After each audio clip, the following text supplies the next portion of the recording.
ओ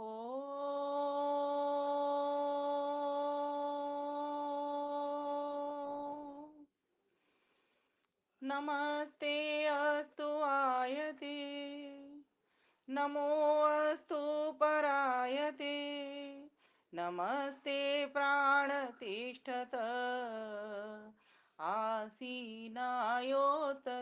नमः आसीनायोत ते नमः। प्यारे भाइयों बहनों, आप सभी को सादर सप्रेम नमस्ते। आर्य समाज अमर कॉलोनी से प्रति सप्ताह बृहस्पतिवार को बहुत ही अच्छा दिव्य और भव्य सत्संग चलता है, जिसमें आप सभी को भजन बोलने या संस्मरण सुनाने या हम लोगों को प्रवचन करने का अवसर समय समय पर मिलता रहता है। बहुत ही कुशल संचालन कर रही हमारी बहन जी, समाज की प्रधाना आदरणीय सुनीता रसोत्रा जी बहुत सुंदर संचालन करती हैं और हर किसी के लिए बहुत ही अच्छे शब्दों के द्वारा स्वागत भी करती हैं। आदरणीय पूजा बहन जी भी उनके साथ हैं, सहयोगी बनकर कंधे से कंधे मिलाकर वो भी इसी प्रकार का कार्यक्रम करती हैं। तो दोनों बहनों को नमन करते हुए सभी माताओं को, भाइयों को, जो भी जहाँ से जुड़े हुए हैं, सभी को मैं अपना हार्दिक नमन, वंदन, अभिनंदन करती हूँ। हमारा एक विषय चल रहा है, पिछली बार भी हुआ था, भ्रम भय भ्रांति मिटाओ सुख शांति पाओ। शंका समाधान पार्ट 1 पिछली बार था, आज पार्ट 2 पर हम आ गए हैं।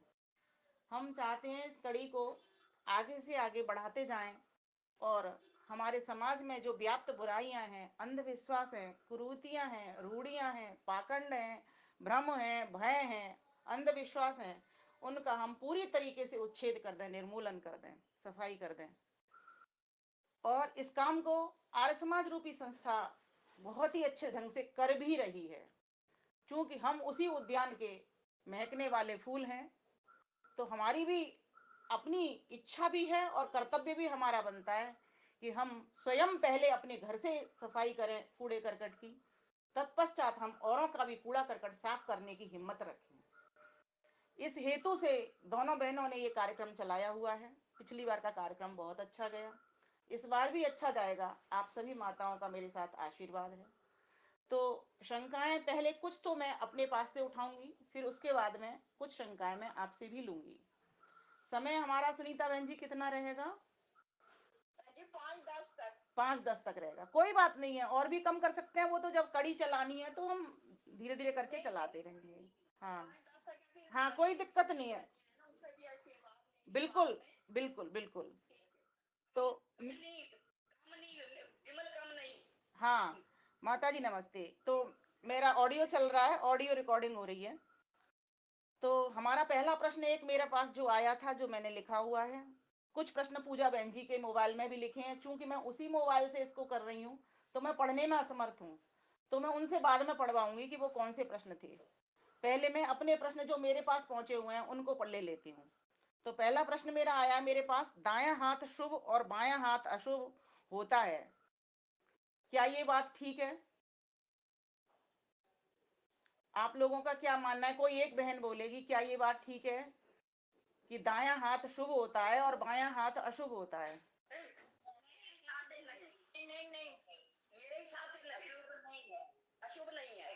ठीक है, बहुत अच्छा, कोई चीज नहीं है, बिल्कुल ठीक। हम मान लेते हैं, बस वास्तव में नहीं है। बस बस इतना छोटा सा ही उत्तर देना है।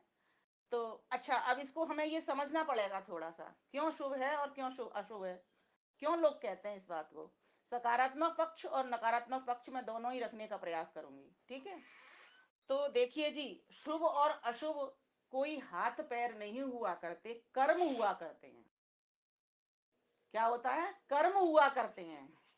जैसा हम कर्म करते हैं, चाहे हाथ से करें, चाहे वाणी से करें, चाहे पैरों से चल करके करें, है ना, किसी भी तरीके, या सोच करके विचार करके करें, जैसे भी तरह से हम कर्म करते हैं वे ही शुभ और अशुभ होते हैं। जैसे शुभ विचार, अशुभ विचार, शुभ बोली, अशुभ बोली। भाई मीठा बोल दिया, अच्छा बोला, प्रिय बोला, सबके हित के लिए बोला तो वो शुभ बोली, गलत बोला, कड़वा बोला तो वो अशुभ बोली। इसी प्रकार से हाथों से किसी को अच्छा परोपकार का काम किया, आपने दान पुण्य किया तो वो आपका शुभ कर्म बन जाता है। और अशुभ किया, अ लगाने का मतलब ये है जो शुभ नहीं है, जहां शुभता नहीं है, जहां कल्याण की भावना नहीं है, वो अशुभ है। अशुभ का अर्थ ये होता है। तो परमात्मा ने ये जो दो हमें हाथ दिए हैं, ये तो दोनों की दोनों हमें पुरुषार्थ करने के लिए दिए हैं। नहीं तो एक हाथ भी भगवान बना सकता था ना, कि दाया ही हाथ सुबह में अशुभ क्यों बनाऊं। ईश्वर के काम में कोई ऐसा तो होता नहीं है शुभ अशुभ का चक्कर। वो तो सब परमात्मा ने ये जो सृष्टि बनाई है सभी जीवों के सुख के लिए बनाई है। कि जीवात्मा सभी, मेरे पुत्र पुत्रियां, कोई भी माता अपने बच्चों को बनाती है, बच्चों को सामग्री देती है खाने पीने की, तो क्या सोच करके देती है कि मेरे बच्चों का कल्याण हो। ठीक इसी प्रकार से परमेश्वर ने ये दो हाथ बनाया कि एक हाथ में कोई परेशानी हो जाए तो दूसरा हाथ काम आ जाएगा आपका, और दोनों हाथ अगर जुड़ जाएंगे तो बहुत बड़ा काम कर देंगे आप। और एक हाथ से जो काम नहीं हो सकते वो दूसरा हाथ काम कर देगा। ठीक है, तो इस प्रकार से दोनों ही हाथ शुभ हुए। मान लीजिए किसी का दायां हाथ कट गया, जिसको आप शुभ कहते हो, तो वो बाएं हाथ से करेगा, तो बाएं हाथ से भोजन कर लेगा, तो उसके लिए शुभ हुआ या अशुभ हुआ? वो शुभ हुआ ना, जो पेट भरने का काम कर रहा है वो शुभ हुआ। तो इसीलिए शुभ और अशुभ की परिभाषा देने से पहले हमें यह समझना पड़ेगा कि कार्यों के हिसाब से शुभ और अशुभ होता है। जैसा मैंने पिछली बार भी कहा था कि वही मंगलवार, अगर कोई गलत काम कर रहा है कोई व्यक्ति, तो उसके लिए मंगलवार अशुभ हो जाता है, और उसी मंगलवार को अगर अच्छा कर रहा है तो उसके लिए मंगल ही मंगल हो जाता है। तो हमारा क्रिया व्यवहार ही हमारे अंगों को अच्छा और बुरा बनाता है। इसीलिए आपने देखा होगा जब हम संध्या करते हैं ना, तो क्या कहते हैं? प्रभु मेरी वाणी को अच्छी बनाना, इसको पवित्र भी करना और इसको मजबूत भी करना, कहीं मैं गूंगा ना हो जाऊं, है ना, मैं बोलूं और मधुर बोलूं, अच्छा बोलूं, सत्य बोलूं, सबका है। तो इसी प्रकार से आंखों के लिए कहा, इसी प्रकार से हाथों के लिए कहा, इसी प्रकार से पैरों के लिए कहा, सर्वांग अंग उपांग के लिए कहा, सभी अंगों के और उपांगों के लिए कहा वेद मंत्रों के भीतर। तो परमात्मा ने तो ये सारी सृष्टि हमारे सुख के लिए बनाई है। अगर आपको कोई कभी भी ये कह देता है कि ये हाथ अशुभ है, ये हाथ शुभ है, तो उस बात को मत मानना, बल्कि जैसे मैं आपके समक्ष इस बात को प्रस्तुत कर रही हूँ, ठीक इसी प्रकार से आप प्रस्तुत करना कि शुभता तो कर्म में, विचार में, वाणी में, व्यवहार में होती है, हाथों में पैरों में नहीं। ठीक।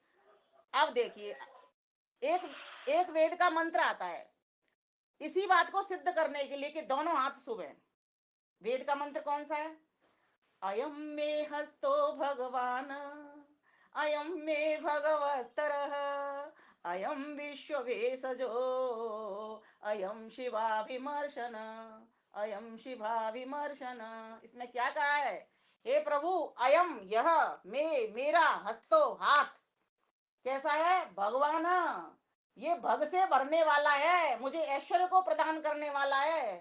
परमेश्वर ने ये, सुबह सुबह जब आप उठो, अपनी दोनों हथेलियों को ऐसे करिए, उठ करके भगवान से प्रार्थना करिए, इनको देखिए और कहिए प्रभु तूने मेरे ये दोनों हाथ बनाए। सोचो, जिस व्यक्ति के पास हाथ नहीं है कैसे पानी पीता है? एक कहानी आती है ना, कैसे पानी पीता है, कैसे खाना खाता है, ऐसे मुंह को लुढ़काता है, ऐसे करके पानी पीता है। मच्छर काटते हैं, क्या करता है? या तो किसी को आवाज लगाता है या जमीन से शरीर को हिल हिल करके घसीटता है और अपनी खुजली को मिटाता है। सोच के देखिए, परमात्मा ने कितनी कृपा से ये दोनों हाथ, इनमें हम शुभता और अशुभता क्यों करें? इसीलिए कोई भी इसको इसलिए कह दिया जाता है, मैं आपको बताती हूँ। एक इससे पहचान भी होती है। क्या पहचान?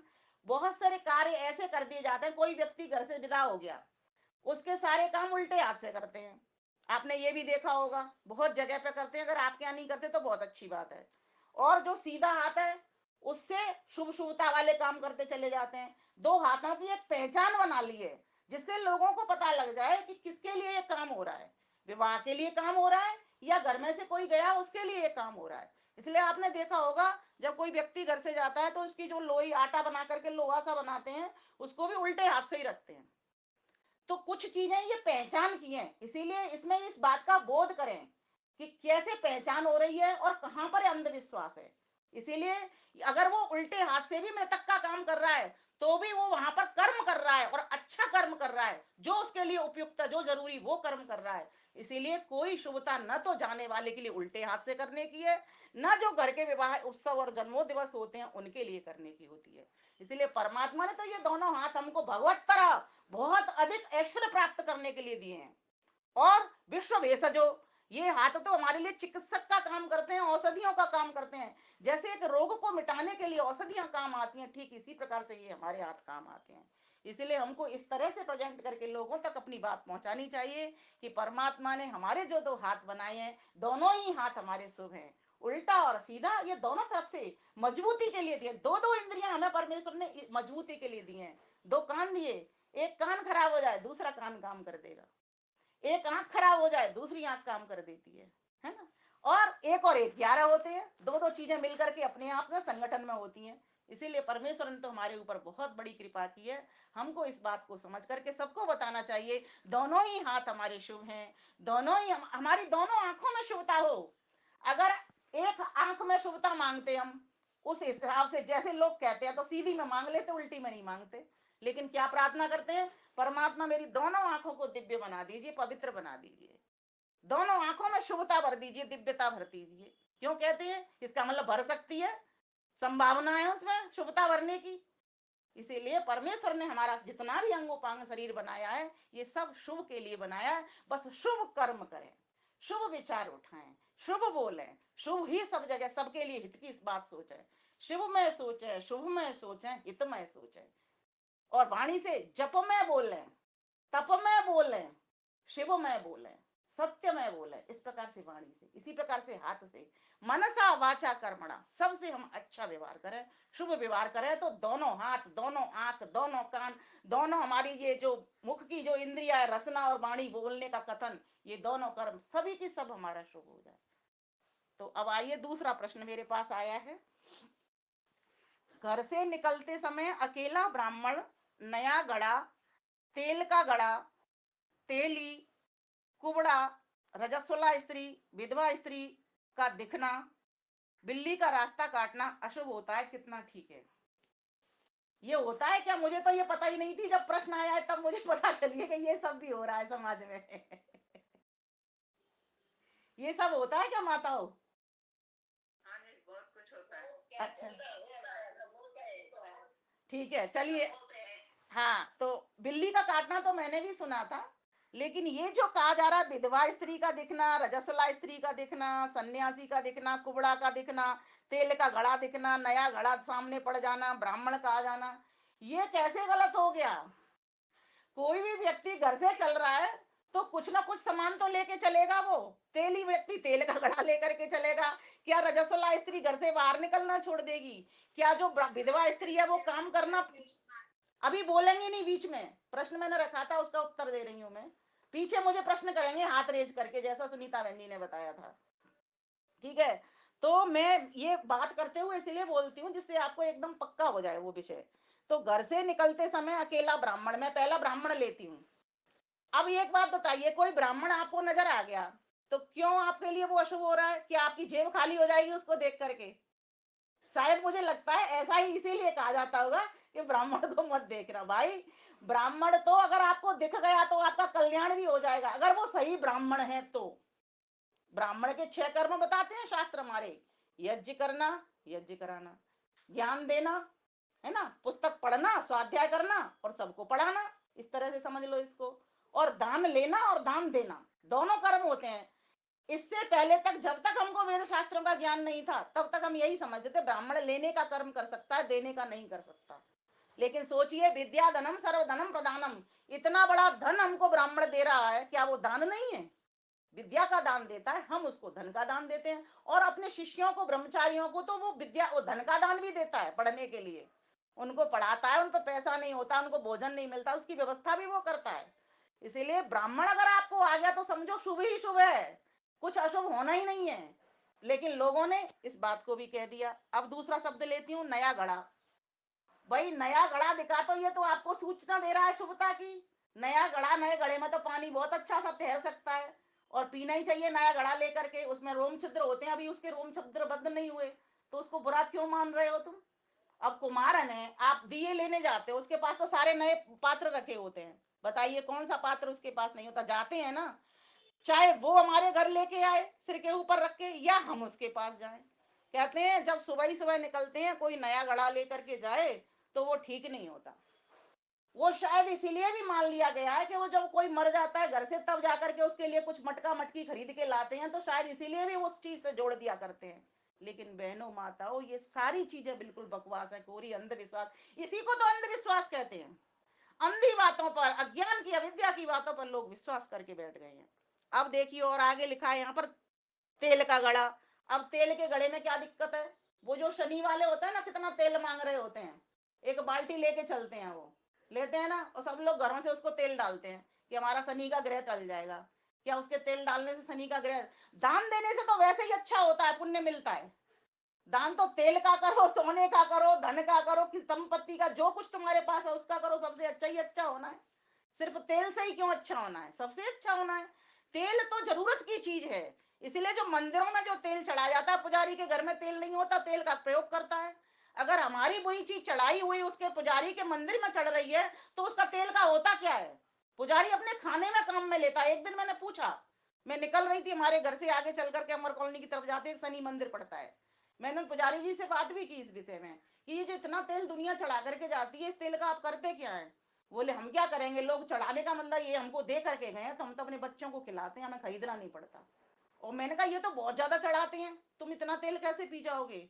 बोले हम बांट देते हैं, लोग ले लेते हैं। लेकिन हम लोग तो कितने बेवकूफ हैं। लेकिन शायद ये परंपरा तब चली होगी जब हमारा जो ब्राह्मण वर्ग है या पुजारी वर्ग है वो निर्धन हुआ करता होगा, उसकी ओर किसी का ध्यान नहीं जाता होगा। इसके दोनों पक्ष हैं, सकारात्मक। लेकिन आज इतना अंधविश्वास इसके पीछे पड़ गया कि मूर्ति के ऊपर चढ़ाए चले जा रहे हैं, उनको नहीं पता इसमें हो क्या रहा है।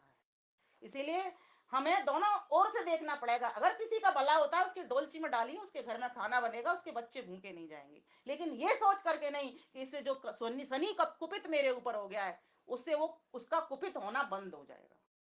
कोई कुपित नहीं होता।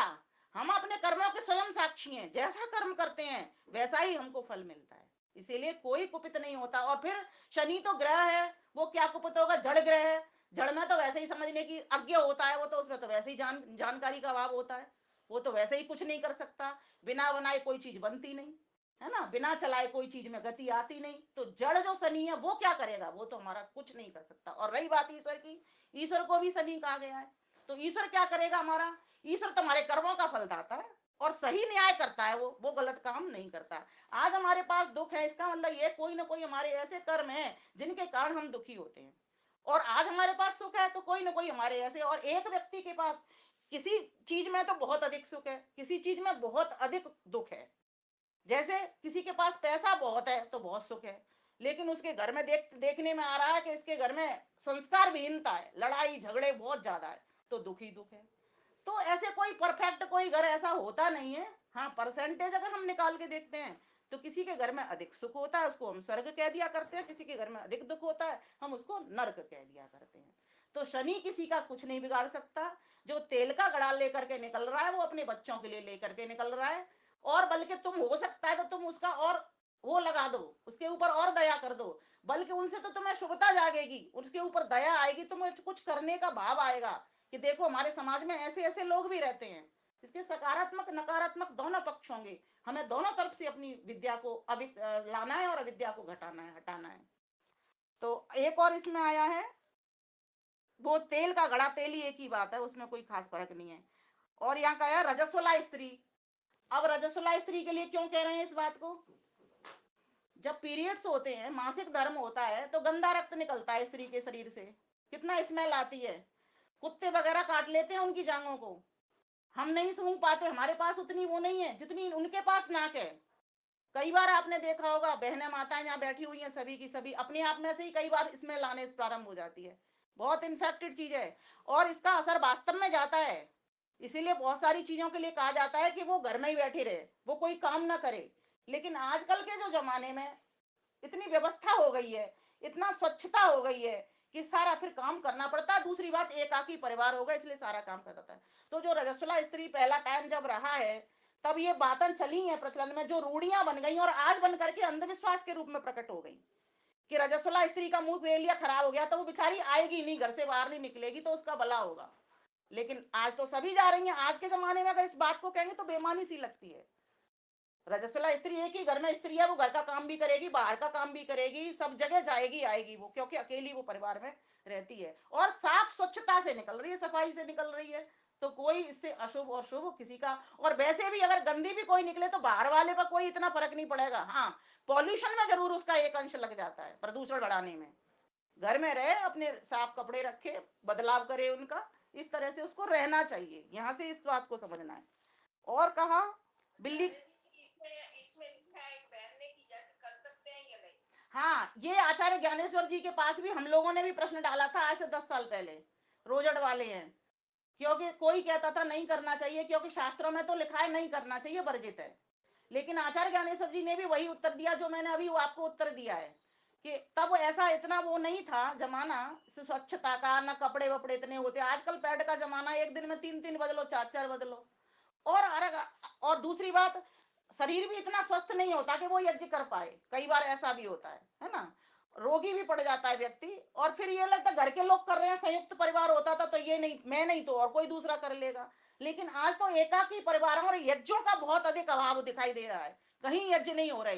तो जितना पॉल्यूशन वो स्त्री अपने अंदर से निकाल रही है, उससे अधिक कहीं अगर वो यज्ञ करे तो कम से कम वो इतना बराबर का भाग तो कर ले, तो पॉल्यूशन को हटा सकती है। तो यज्ञ आज के जमाने में स्वच्छ होकर के, साफ होकर के, अगर वो स्वस्थ है तो करने में कोई बुराई नहीं। उनका ऐसा उत्तर था आचार्य ज्ञानेश्वर जी की मान्यता में। उससे पहले मैं भी यज्ञ नहीं करती थी, सच बताऊं आपको। लेकिन जब से उन्होंने कहा, तब से मेरे मन में भी ये बात आई कि वास्तव में ये बात बिल्कुल ठीक कह रहे हैं, हमको करना चाहिए।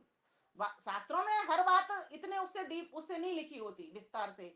और देश काल परिस्थिति के अनुसार तो इंसान वैसे भी परिवर्तन करना चाहिए, तो महर्षि दयानंद सरस्वती ने भी लिखा है। मेरी बात को, कही हुई बात को पत्थर की लकीर मत समझना, लेकिन हाँ, जो शास्त्रों में जिस तरह से कही गई है वो वास्तव में सही होनी चाहिए, सैद्धांतिक रूप से ठीक होनी चाहिए। तो यज्ञ कर भी सकते हैं और नहीं भी कर सकते हैं। मैंने इसका वीडियो भी बना करके पूरा विस्तार में दिया हुआ है। एक और आया यहाँ पर, विधवा स्त्री का मुख नहीं दिखना चाहिए।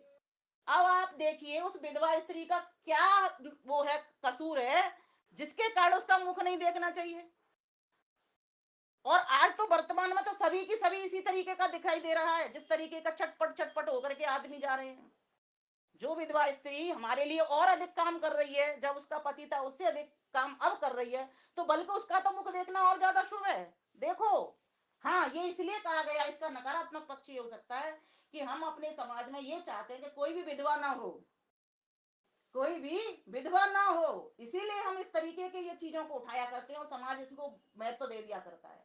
लेकिन अगर कोई हो गया तो उसका क्या कसूर है? वो जाने वाला अपनी आयु पूरे करके गया, अपने कर्म के हिसाब से गया। इसमें वो दूसरा जो सहायक है वो क्या करे, इसमें उसकी क्या गलती है?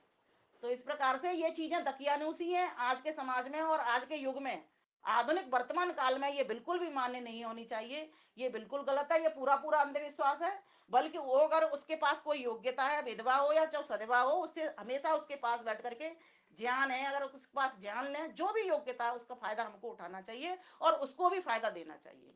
तो इस प्रकार से ये जितनी बातें इसमें से सकारात्मक रूप से और नकारात्मक रूप से हमें समझ करके उसका ज्ञान करना चाहिए। क्या अब ठीक है और क्या ठीक होना चाहिए और क्या ठीक पहले था, उसमें देखें। तो जहां जहां पर आपको अंधविश्वास और जिससे हानि दिखाई दे रही है उन कामों को छोड़ते चले जाएं, और जहां पर सबका लाभ दिखाई दे रहा है उन कामों को हम करते चले जाएं। एक प्रश्न और मेरे पास आया था। हाँ, ये 84 लाख योनियां होती हैं क्या? क्या मानना है आपका? आपका मंतव्य क्या कहता है सभी का?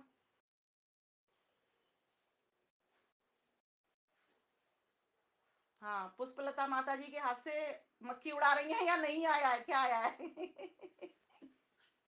सुनने में तो है कि होती है। आप बताइए। हाँ, तो ये 84 लाख योनियों का शास्त्रों में न तो कहीं दर्शनों में हमें मिला है, न कहीं वेद में कोई वाक्य मिला है कि 84 लाख योनियां होती हैं। हाँ, कथन में, सुनने में जरूर ये आता है कि लख 84 बाद मिला ये जीवन, ये 84 लाख योनियों के बाद हमको ये नर्तन मिला है, सुनने में जरूर ये ऐसा आता है। जब लेकिन शास्त्र में कहीं वर्णन नहीं मिल रहा, तो हम किस आधार पर मान लें कि एक एक चीज की, एक एक जीव की काउंटिंग की गई है? ऐसा नहीं है, ये तो ईश्वर ही जानता है। हाँ, पतंजलि महर्षि ने ये चीज जरूर बात लिखी है, सति मूले तद विपाको जाते आयुर्भोगा, कि बहुत सारी जातियां भी होती हैं, उसी के अनुसार उनकी जाति के हिसाब से आयु भी होती है और उनके भोग फल भी होते हैं। तो हमें ये नहीं देखना चाहिए खूब सारे असंख्य जीव होते हैं और नाना प्रकार के चोले होते हैं, बस इतना ही मान करके चलना चाहिए, क्योंकि 84 लाख का हमें कहीं शास्त्र में विधान नहीं मिलता। खूब सारी होती हैं, अब देख ही रहे हैं हम, बहुत सारे अदृश्य जीव भी होते हैं, वो भी होते ही हैं। तो योनियां तो बहुत सारी होती हैं, और किसी ने, मुझे नहीं लगता कि आज तक इसको इस तरह से लिया होगा, गिन करके देखा होगा, क्योंकि ईश्वर की चीजों को वास्तव में कोई नहीं गिन सकता। सर्वज्ञ होने के नाते वही गिन सकता है, हम तो अल्पज्य जीव हैं। बस हम तो एक ने कह दिया, दूसरे ने कह दिया, सुन लेते हैं और इस बात को इसीलिए सत्य मान करके बैठ जाते हैं कि वास्तव में योनियां तो बहुत सारी होती हैं, असंख्य योनियां होती हैं। तो इसीलिए किसी ने ये फ्रेज सा बना दिया, अलंकारिक कथन कह लो इसको, या मुहावरा कह लो, या कहने के लिए, बोलने के लिए कह लो, जिससे लोग समझ जाएं। इस तरह से इस पक्ष को हमें लेना चाहिए। एक प्रश्न और आता है, हाँ, हस्तरेखाएं हमारे भविष्य की परिचायक हैं। क्या हाथों में भविष्य छुपा होता है? ये हाथ नहीं दिखाते, ये ये रेखाएं जो होती हैं। तो यहाँ पर ये प्रश्न किया है उन्होंने कि हस्तरेखाएं हमारे भविष्य की परिचायक हैं, क्या हाथों में भविष्य छिपा होता है? कृपया समाधान दीजिए। देखो, हाँ, जो जैसा कार्य करता है वैसा हाथ हो जाता है। मेरी काम वाली है ना, एकदम सरल उदाहरण दूं, उसके हाथ इतने टाइट है, इतने टाइट है। एक दिन मैंने उससे अपने पैरों की मसाज करवाई, बहुत दर्द था पैरों में, मसाज की, इतना तेज मेरे दर्द होने लगा। मैंने कहा धीमे धीमे कर, धीमे। उसने धीमे धीमे किया, तब भी मेरे दर्द होने लगा। मैंने कहा तू अपने हाथ दिखा पहले। उसने मुझे अपने हाथ दिखाए, इतने टाइट हाथ थे, जैसे स्त्रियों के तो कोमल हाथ होते हैं, लेकिन उसके इतने टाइट थे। मैंने उससे पूछा तेरे इतने हाथ टाइट क्यों हैं? काम तो सारी दुनिया करती है, हम भी काम ही करते हैं। तो वो क्या कहती है, मैंने ईंट पाथने का काम किया था दीदी। ईंट पाथने का मतलब ईंट बनाई होंगी, वो पानी में सारा दिन खड़े रहते थे, तो कह रही उससे कठोर ये हाथ हो गए। मैंने उसकी रेखाएं देखी, उसकी रेखाएं ऐसे जैसे किसी ने गड्ढे खोद रखे हों। हाँ, मैं अपना हाथ देखती हूँ, मैंने बिल्कुल नरम नरम हाथ है ये तो, क्योंकि हम तो कितना काम करते हैं, हम तो सामान्य सामान्य काम करते हैं, जो आप लोग करते हो वही हम काम करते हैं। तो ये तो हमारे कार्य के हिसाब से कठोर हो जाते हैं, गहरे हो जाते हैं, हल्के हो जाते हैं। और ये कर्म के हिसाब से हम पुरुषार्थ, देखिए हमारा वैदिक साइंस पुरुषार्थ को मानता है, कहता है जैसा हम कर्म करते हैं वैसा भाग्य बनता है। आज हम जो कुछ भोग रहे हैं, जिस घर में जन्म लिया हमने, माता पिता हमको जैसे मिले, जैसे संस्कार हम लेकर के जन्मे, वो सब हमारा प्रारब्ध था। प्रारब्ध के कारण ही हमको ऐसा जन्म मिला और ऐसे माता पिता मिले। ठीक, कुछ कर्म हमारे होते हैं संचित कर्म, जैसे अभी हम जो कर्म कर रहे हैं वो जुड़ते चले जाते हैं, कल को जाकर के वो भी जब हमारा अगला जन्म होगा तो प्रारब्ध बन जाएंगे। कुछ होते हैं हमारे क्रियामाण कर्म, जो अभी कर रहे हैं, करते जा रहे हैं वर्तमान में, ये हमारी क्रियामाण। तो जो जैसा, जैसे क्रियामाण कर्म का एक उदाहरण ले लें, मैंने आपको कोई अपशब्द बोल दिया तो बदले में आपने मुझे अपशब्द बोल दिया, समझ रहे हो ना? मैंने कोई आपको अच्छा शब्द बोल दिया, बदले में आपने कोई मुझसे अच्छा शब्द बोल दिया। ये क्रियामाण कर्म होते हैं, तुरंत इनके फल मिल जाते हैं। लेकिन जो प्रारब्ध में जाते हैं ना, जो मैच्योर एफडी बन करके आती है, वो फल इतने पक्के होते हैं, इतने दृढ़ होते हैं कि हमारे अगले जन्म के साथ जैसा हम कर आए होते हैं पूर्व जन्म में, वैसा हमको वो फल प्रदान करने वाले होते हैं। तो ये जो हाथों की रेखाएं, ये हमारा निर्धारण नहीं करती, हमारा जो कर्म है उसके कारण से हमारे हाथ होते हैं, मतलब कठोर हो या मुलायम हो। आगे एक और प्रश्न आता है, बड़ी माता शीतला माता क्यों कहते हैं चेचक निकलने पर?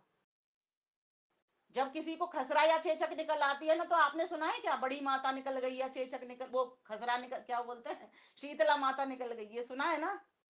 ये हमारी तरफ बहुत सुना जाता है। बड़ी माता तो सुना है, शीतला माता सुना है, सुना है ना? हाँ, और क्या नहीं करना चाहिए? कहते हैं उसके पास में रजस्वला स्त्री नहीं जानी चाहिए, ये कहा जाता है, ये भी सुना है क्या आपने? जो मासिक धर्म जिसको हो जाता है वो महिला को नहीं जाने देते उसके पास, जिसको खसरा या चेचक निकल जाता है।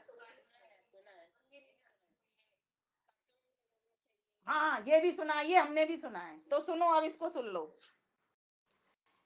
देखो, किसी के भी माता निकल आई घर में, जिसको माता कह रहे हो आप, जो भी कह रहे हो, आज की साइंस तो उसको नहीं मानती, वो तो चेचक बोलती है, खतरा बोलती है, क्योंकि उस बात की पकड़ आ चुकी है उनको कि ये क्या बीमारी है। ये जितने भी रोग हैं ना, ये इन्फेक्शन के रोग हैं। किसके रोग हैं?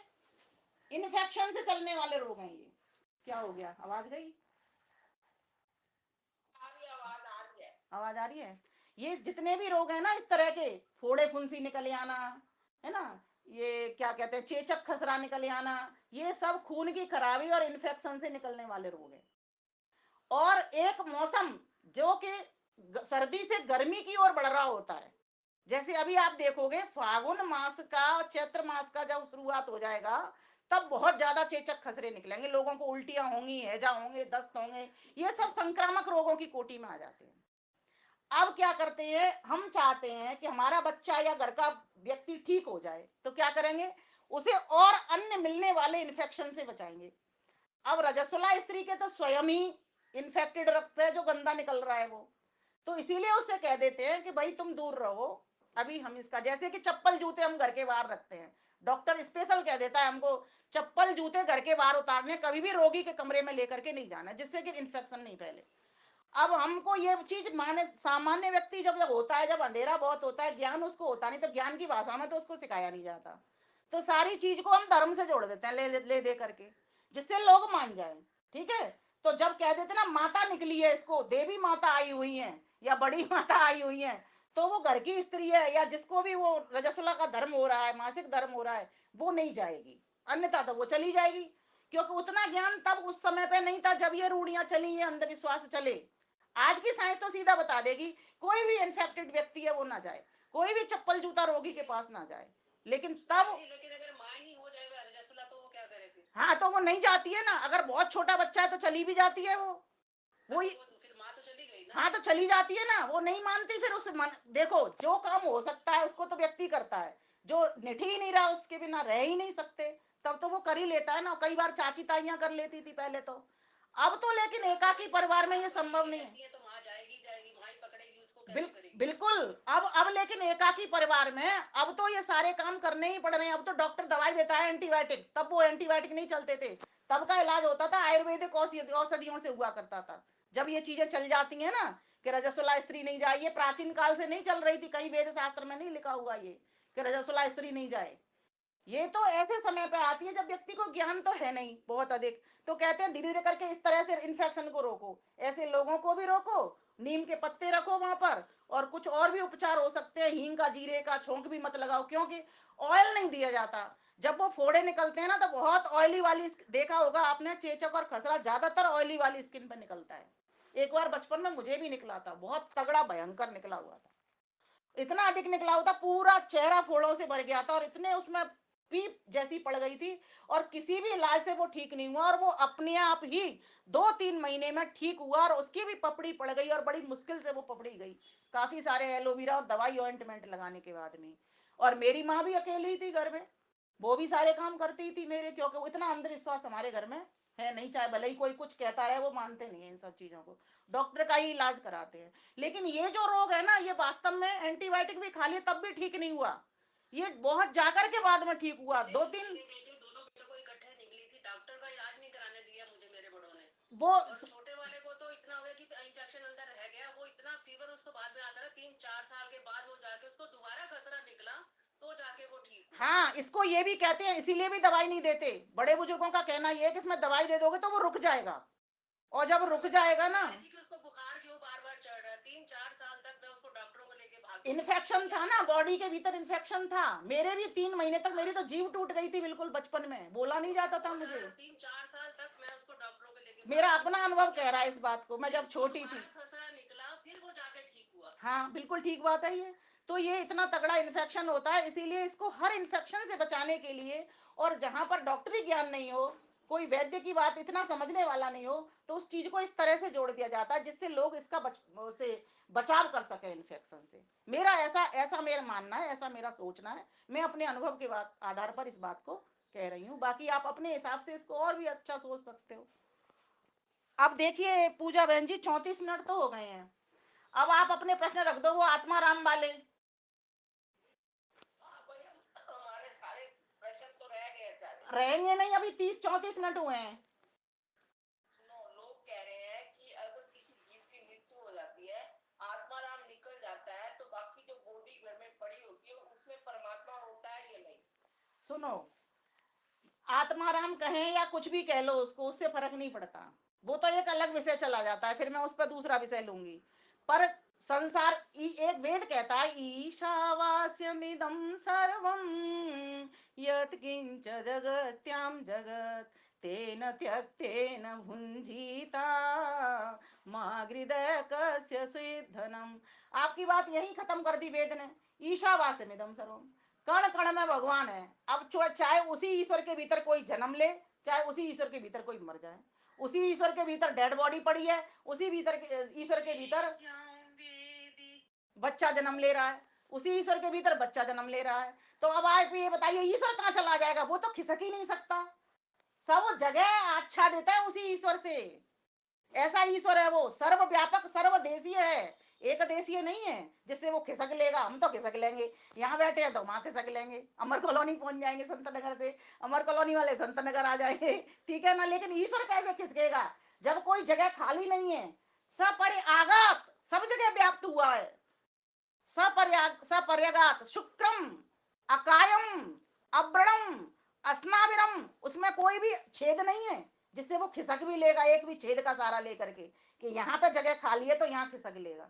वो खिसक ही नहीं सकता। सब जगह, जैसे लाइट नहीं भरी हुई, लाइट का बल्ब जलाया ना तो प्रकाश भरा हुआ है। बताइए कोई ऐसी जगह है इस कमरे के भीतर जहां पर अंधेरा नहीं है? ऐसे वो भरा हुआ है। तो चाहे डेड बॉडी हो, चाहे जी जन्म बच्चा ने किसने लिया हो, हम सब उसी में ही तो पड़े हुए हैं, उसी में ही चले जाते हैं।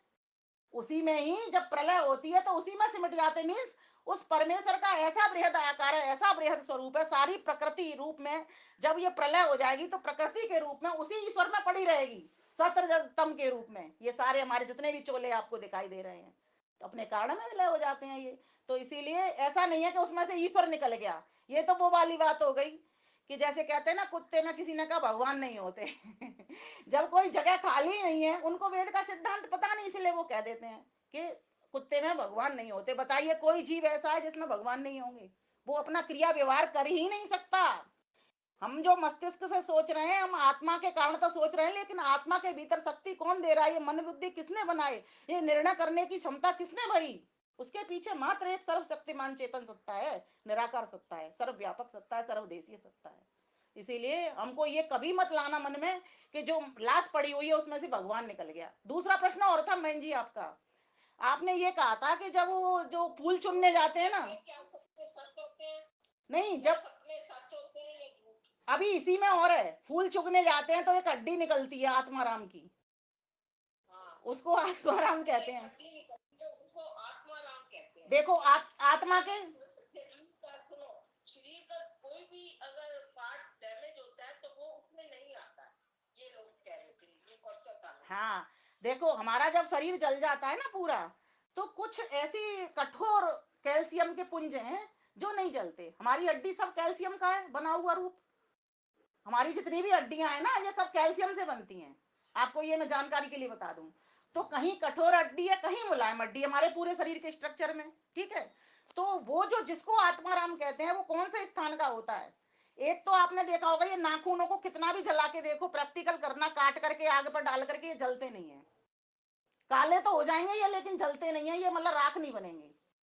हमने इसके प्रैक्टिकल कर करके भी देख लिए, कर लेते हैं। तो कई लोग प्रश्न पूछते हैं ना, तो नाखून काटा और जला करके देखा उसे, उसके ऊपर ये जला नहीं, काला रंग तो पड़ गया इसका लेकिन जला नहीं था। ये इतना कठोर होता है, देखने में मुलायम है, कट जाता है ये, लेकिन ये जला नहीं था। दूसरी बात और क्या चीज नहीं जलती? नाखून हमारी हड्डियां होती हैं। वही बोल रही हूँ, ये जलते नहीं है माता जी, ये जलते नहीं है। नहीं, मरने के बाद भी नहीं जलते हैं? जब डेड बॉडी होती है उसके नाखून नहीं जलते? हाँ नहीं जलते हैं। मैंने तो अपनी दादी के बीने हैं, और कहाँ से बीने हैं? वहां से जहाँ पे संस्कार किया था उनका। पिताजी के साथ चली गई थी, बहुत रोका उन्होंने मत जाओ, क्योंकि जाने नहीं देते हैं। फिर मेरी बुआ जिद पड़ गई, हम तो जाएंगे जाएंगे। हमारे घर में सारे ज्ञानी वैरागी, उनको डर लगता नहीं, तो वो भी चल दी, फिर हम भी उनके साथ साथ चल दिए कि चल बुआ ही जा रही है जब बड़ी बड़ी, तो हमको ही क्या लग रहा है। तो उन्होंने कुरेद कुरेद करके देखी, एक जगह हाथ के पंजे के उनके नाखून ऐसे, और हड्डी जिसको तुम आत्माराम कह रही हो ना, ये बिल्कुल काली राख सी मिली हुई, ऐसे नहीं लग रही थी हड्डी है ये, पर कोई एक गट्ठा सा इस तरीके का था। वो लकड़ी भी नहीं थी, कोयला भी नहीं था वो। तो मुझे वो लग रहा है कि जो हमारा हृदय है ना, हृदय के पास में जो हड्डी होती है ये मोटी सी, देखो पकड़ के देखो, ये बहुत कठोर और हार्ड हड्डी होती है। ऐसा मैं अनुमान से बता सकती हूँ इस बात को, मेरे पास कोई इसका वो नहीं है। तो हो सकता है कुछ पर हड्डियां, नहीं ना चारे की, कईयों की नहीं निकलती, किसी किसी की निकलती है। तो मैं बता, तो ऐसा कोई जरूरी नहीं है इसमें किसी की निकलती है। अब किसी के बाल जल्दी जल जाते हैं, किसी के देर में जलते हैं, इसका क्या मतलब? किसी के जल्दी धुल जाते हैं, किसी के देर से धुलते हैं। ऐसे नहीं हम इस चीज का आकलन कर सकते किसी चीज का। ये अपनी बॉडी है, अपना शरीर है, अपना स्ट्रक्चर है। हाँ, आत्मा राम का अर्थ क्या है? आत्मा के दो अर्थ होते हैं। एक तो आत्मा चेतन है जो निकल ही गई, शरीर गया इधर से, आत्मा उधर गई छू, बिल्कुल। तो वो तो शरीर जो लाश है उसमें तो जड़ है, वो सिर्फ, उसमें चेतना नहीं है। ठीक, ये बात तो क्लियर है। जब उसमें चेतना नहीं है तो हड्डियों को आप आत्माराम कैसे कह सकते हो? आत्माराम आप उसीलिए कहते हो, इसका सकारात्मक पक्ष रखती हूँ आपकी ओर से मैं। इसलिए आप कहते हो कि जो चीज शेष रह गई वो आधार था, इसीलिए वो नहीं जल पाई। आत्मा के दो अर्थ होते हैं, एक आत्मा चेतन को भी कहते हैं, एक आत्मा परमात्मा के लिए भी हमारे शास्त्रों में वो आता है, और एक आत्मा ने आधार। जैसे एक मंत्र बोलते हैं ना, ओम चित्रम देवानामुदगादनीकम चक्षुर्मित्रस्य, बोलते हैं ना ये मंत्र। इसमें सूर्य चंद्र, इस तरह से आत्मा शब्द भी आ जाता है यहाँ पर। जब आप बोलोगे पूरा तो उसमें आत्मा आएगा। वहां पर क्या है? इन सूर्य चंद्रमा आदि का आधार आत्मा परमात्मा है। आधार के लिए वो शब्द आया है, सर्वाधार के लिए वो शब्द आया हुआ है वहां पर आत्मा। तो ये आत्मा जो हड्डी शेष रह गई हम उसको आधार मान लेते हैं। जैसे कंकाल तंत्र है हमारा शरीर का, जब ये शरीर में से ये सारा मांस हट जाए तो क्या रह जाएगा? एक कंकाल तंत्र सा, जैसा आपने चित्र देखा होगा, उसको क्या बोलते हैं? वो भी एक तरह से आत्मा राम ही है शरीर का। उसी के ऊपर भी ये सारा शरीर खड़ा हुआ है, उसी स्ट्रक्चर के ऊपर जो मेरुदंड है उसके ऊपर। चाहते हैं ना हम जी, जैसे डेड बॉडी है उसमें भगवान नहीं है, कण कण में भगवान है, वो जस्टिफाई करना था। उसके लिए सब कह रहे थे कि उसमें कण कण में है तो डेड बॉडी में कैसे, क्यों नहीं लोग डरते हैं उसमें से। देखो सुनो, लोग डरते हैं अपनी अविद्या के कारण डरते हैं। परमात्मा असंग है, परमात्मा किसी चीज से चिपकता नहीं है, रहता हुआ भी वो चिपकता नहीं है किसी चीज से, चाहे कोई मर जाए चाहे कोई जी जाए। सब पूरी प्रकृति उसी के भीतर पड़ा हुआ है। जब वेद का ये आपको ज्ञान होगा ना तो आपको लगेगा ही नहीं। देखो ये मरना और जन्म लेना क्या है, यहां भी इस बात को समझ लो। लोग फालतू डर रहे हैं। उसी को तो प्रेत बोलते हैं, जो जो लाश पड़ी है उसको प्रेत बोलते हैं। और भूत किसको बोलते हैं? जो बीत गया। भूत कालबोधक संज्ञा है, जो बीत गया। क्या बीत गया? जिससे आपका रिश्ता था, जो पिता था वो बीत गया। जो बीत गया उसे डर कैसा? और जो मृतक शरीर जो कुछ कर नहीं सकता उससे डर कैसा? भगवान तो कहीं बीतता नहीं है, वो तो काल से परे है। वो तो ऐसा ईश्वर है जिसको काल बीत नहीं सकता। सा ऐसा पूर्वेशम पे गुरु काले ना बच्चेदात, महर्षि पतंजलि हमको ये सुझाते हैं। तो जब हमको ये बोध हो जाता तो डर नहीं लगता। जब हम छोटे थे तो मुझे बहुत डर लगता था, मोहल्ले में कोई मर जाता था तो मैं देख नहीं सकती थी, रोती थी। अब मुझे डर नहीं लगता। क्यों नहीं लगता? क्योंकि अब मुझे ये ज्ञान हो गया कि ईश्वर तो सब जगह पर रहता ही है, और ये तो धर्म है शरीर का। शरीर जुड़ता है, संयोग होता है आत्मा के साथ में तो उसको जन्म कह देते हैं। जब आत्मा उसको छोड़ देता है तो उसको मृत्यु कह देते हैं। जब वियोग हो जाता है तो बस यही संयोग वियोग का नाम ही जन्म और मृत्यु है। जब ये बोध हो जाता है तो व्यक्ति डर खत्म हो जाता है उसका, क्योंकि ईश्वर तो कण कण में। आप ये बताइए, ऐसा ईश्वर करता फिर तो वो एक देशीय हो जाता, सिद्धांत सारा फेल हो जाता। और एक देशीय हो जाता तो कभी पकड़ में भी वो आ जाता जैसे हम आ जाते हैं। हम जीवात्मा एक देशी हैं, हम सर्वदेशी नहीं है। वो ईश्वर तो सब देशों में रहने वाला है, वो कहीं आ जा नहीं सकता। तद एज तद न तद दूर तदवंत के तदंतर से सर्वस्य तद सर्वस्य सेवायता। वो ना कहीं जाता है ना कहीं आता है। जो अज्ञानी लोग होते हैं उसको जाता हुआ देखते हैं, चलता फिरता देखते हैं। हम लोग तो सब पर्यागात सब जगह उसको व्यापक देखते हैं, आच्छादित देखते हैं। उसी में ही हम पड़े हुए हैं, उसी में जन्म लेते हैं, उसी में से निकल जाते हैं। सहस्त्र शीर्षा पुरुष, सहस्त्राक्ष सहस्त्रपात, वो ईश्वर कैसा है जिसके भीतर हजारों सिर पड़े हैं, हजारों आंखें पड़ी हुई हैं, और इतना सर्वज्ञ है जैसे कि किसी के असंख्यों सिर हों। इतना मस्तिष्क उसके पास, विशाल मस्तिष्क, तत्र निरतिशय सर्वज्ञ बीजम।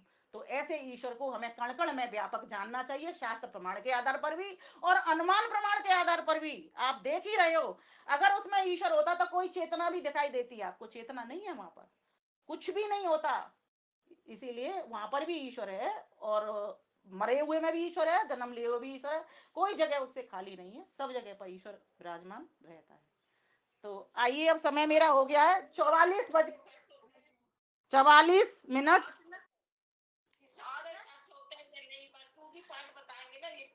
समय पूरा हो गया है, सुनीता बहन जी से आज्ञा ले लीजिए, समय पूरा हो गया। नेक्स्ट टाइम के लिए रख लेते हैं हम क्वेश्चन। हाँ, नेक्स्ट टाइम हम इनका समाधान चाहेंगे।